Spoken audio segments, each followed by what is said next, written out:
user testing community. It is Mike McDowell once again from the solutions consulting team here at UserTesting, back with another tip of the week. Now, this week's tip comes straight out of our last release a couple weeks ago right here in April, and it is going to be something that is going to simplify the invite network. Now, you'll recall the invite network is when you need to recruit your own people. You build a test in user testing, we give you a link, you take that link and you distribute it however you see fit. You might send it out in an email, you might put it on Twitter, you might go to a message board where there's a lot of people who fit that niche audience that you're trying to reach.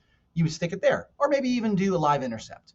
Well, today I'm going to show you a great new feature to reduce the friction to the absolute minimum. We got rid of all that friction with the seamless recorder, but we've taken it one step further to it is like friction zero. Physicists are trying to measure this. They can't measure any friction. It's amazing. So check this out. So I go over here, I'm going to minimize myself. You see I'm in my test builder and I've gone ahead, I've selected website. I'm at the point where it says, what kind of audience do you want? A user testing audience, so I build an audience from the user testing contributor network, or do I create a link and then go and do my invite network? So I'm going to create a link, and you're going to see it's going to take me to my test builder right here. And now I go over to my customize invite screen. First thing I do, you're going to see a new option right here, ask for an email address.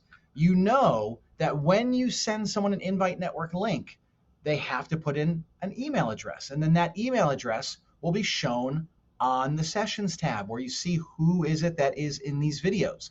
We don't have a user testing screen name because they're not part of the contributor network. We have only the email address that they enter.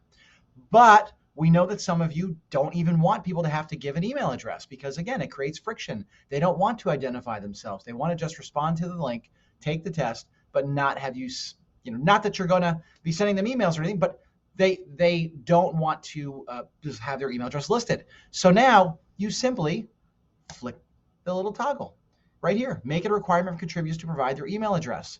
No. Then you can turn it back on. Yes. No. Yes. So if you set it to no, you go ahead and build your study. Someone takes your test.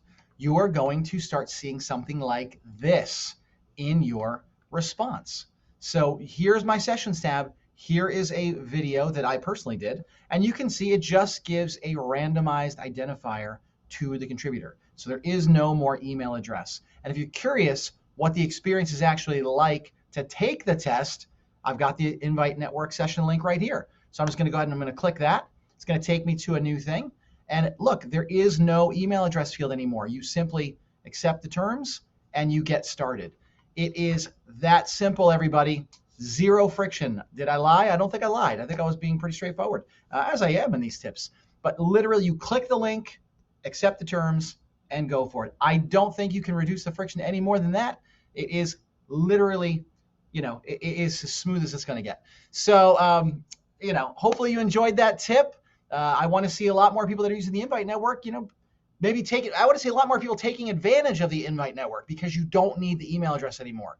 That was a sticking point for some of you, especially my financial services customers. I know you didn't want it. You wanted them to just be able to take a test and give you feedback. So let's see it. Let's see you guys doing more of these invite network studies. That's going to be it for now, but don't worry. I'll be back again in 7 days with another user testing tip of the week.